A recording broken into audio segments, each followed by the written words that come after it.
ಅದನ್ನೇ ಎಣಿಸಿ ಎಣಿಸಿ ಅನುಕಂಪದಿಂದ ಮರುಗುತ್ತಿದ್ದನು. ನಾನವನನ್ನು ನೋಡುತ್ತಲೇ ನನ್ನ ಹೃದಯವೂ ಅವನಿಗಾಗಿ ಕರಗಿತು.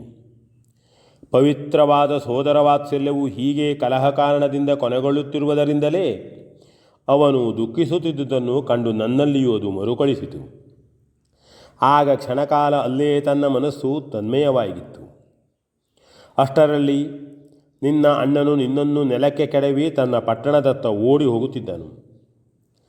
ನಾನು ಹಾಗೆ ಮೈಮರೆತುದು ಅಪರಾಧವಾಯಿತೆಂದು ನೀನು ಮನಗಾಣಬಹುದು.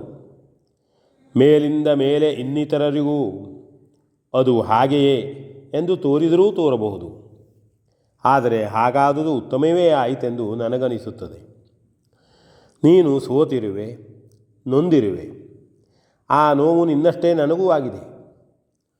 ಹನುಮಂತನಲ್ಲಿ ಮಾತ್ರ ನಾವದನ್ನು ಮಿಗಿಲಾಗಿಯೇ ಕಂಡಿದ್ದೆವು. ದುಷ್ಟನಾದ ವಾಲಿಯು ಸತ್ತಲ್ಲದೆ ವಾಲಿ ಸುಗ್ರೀವರ ಕಲಹವು ಖಂಡಿತವಾಗಿಯೂ ಮಾಡಲಾರದೆಂದು ಹನುಮಂತನು, ನಿನ್ನ ಪತ್ನಿಯು ಖಂಡಿತವಾಗಿಯೂ ನಿನಗೆ ದೊರಕಲಾರಳೆಂದು ನೀನು, ಅನ್ಯಥಾ ಗತಿಯಿಲ್ಲವೆಂದು ನಾನು ಈ ನಿಮ್ಮ ಕಲಹಘಟ್ಟದಿಂದ ಪೂರ್ಣವಾಗಿ ಅರಿತುಕೊಳ್ಳುವಂತಾಯಿತು.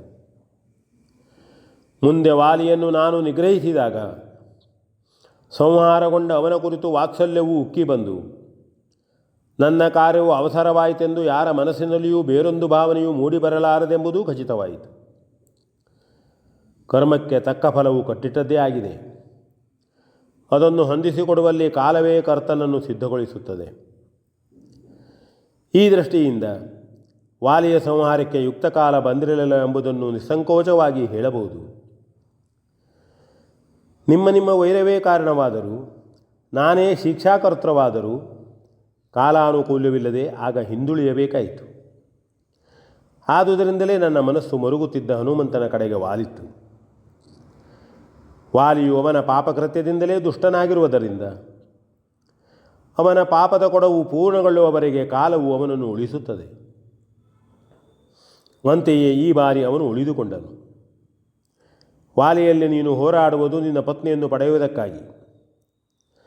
ನಾನು ನಿನಗೆ ಸಹಾಯಕನಾಗುವುದು ತಪ್ಪಿದ ನೀತಿಯನ್ನು ತಿದ್ದುವುದಕ್ಕಾಗಿ. ನಿನ್ನ ದೃಷ್ಟಿಯಲ್ಲಿ ನಾನು ಆಗ ಹಿಂದುಳಿದೆನೆಂದು ನಿನಗೆ ತೋರಿದರೂ ನಾನು ಸರ್ವತಃ ಹಾಗೆ ಮಾಡಿದುದಲ್ಲ. ದುಷ್ಟ ಸಂಹಾರದ ಕಾರ್ಯದಲ್ಲೇ ನಿನಗಾಗತಕ್ಕ ನನ್ನ ಸಹಾಯವು ಈ ರೀತಿಯಲ್ಲೇ ಆಗಬೇಕಾದುದು ಯುಕ್ತವು. ಯಾವುದೋ ವಿಕಾರಕ್ಕೆ ವಶನಾಗದೆ ಆ ಕಾರ್ಯವನ್ನು ಪೂರೈಸಬೇಕಾದುದೇ ಧರ್ಮವು.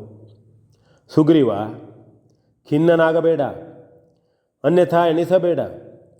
ನನ್ನನ್ನು ನೀನು ಹೋಗೆಂದರೂ ನಾನು ಹಾಗೆ ಹೊರಟು ಹೋಗುವುದು ಧರ್ಮವಲ್ಲ. ಕಾರ್ಯವು ಪೂರೈಸಿದ ಮೇಲೆ ನಿಲ್ಲೆಂದರೂ ನಿಲ್ಲುವುದು ಭೂಷಣವಲ್ಲ. ದುಷ್ಟ ಸಂಹಾರದ ಯೋಗ್ಯತೆಯು ನನಗಿದೆಯಾದರೆ ಖಂಡಿತವಾಗಿಯೂ ನಿನ್ನ ಪತ್ನಿಯನ್ನು ನಿನಗೆ ಪಡೆಯಲು ಭಾಗ್ಯವಿದೆ. ಇನ್ನೊಮ್ಮೆ ನೀನು ಆ ವಾಲಿಯನ್ನು ಕರೆದು ಹೊಯ್ದಾಡು. ನಿನ್ನ ಕರ್ತವ್ಯವನ್ನು ನೀನು ಶುದ್ಧಾಂತಕರಣ ಪೂರ್ವಕವಾಗಿ ಪೂರೈಸು. ಧರ್ಮಯುಕ್ತವಾಗಿ ನಾನು ನನ್ನ ಕೆಲಸವನ್ನು ಯಥಾವತ್ತಾಗಿ ಪೂರೈಸುತ್ತೇನೆ.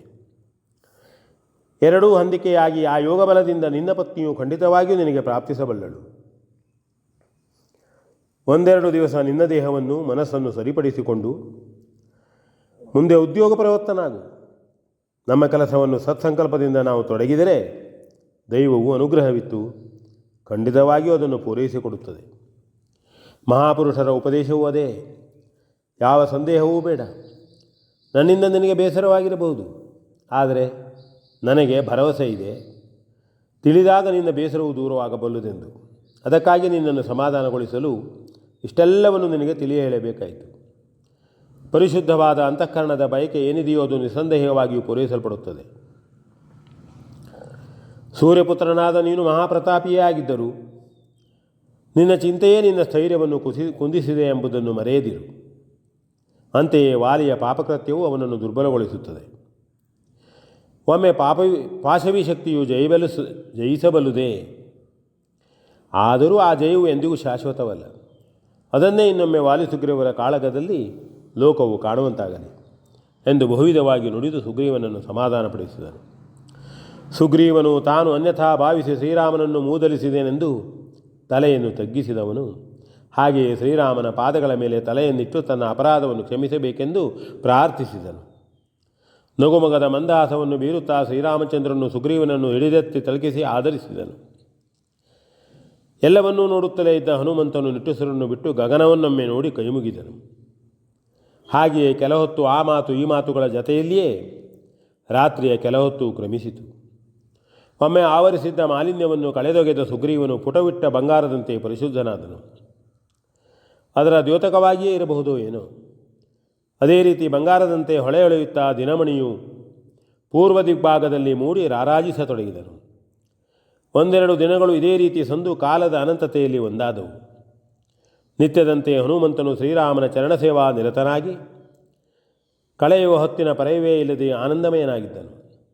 ಬಹುಶಕ್ತಿಗಳ ಪರೀಕ್ಷೆಗೊಂಡ ಕಾಲು ಜಗತ್ತಿನ ಕಲ್ಯಾಣಕಾರಕವಾಗಿ ಉರುಳತೊಡಗಿತು. V N Bhagwat, Barballi.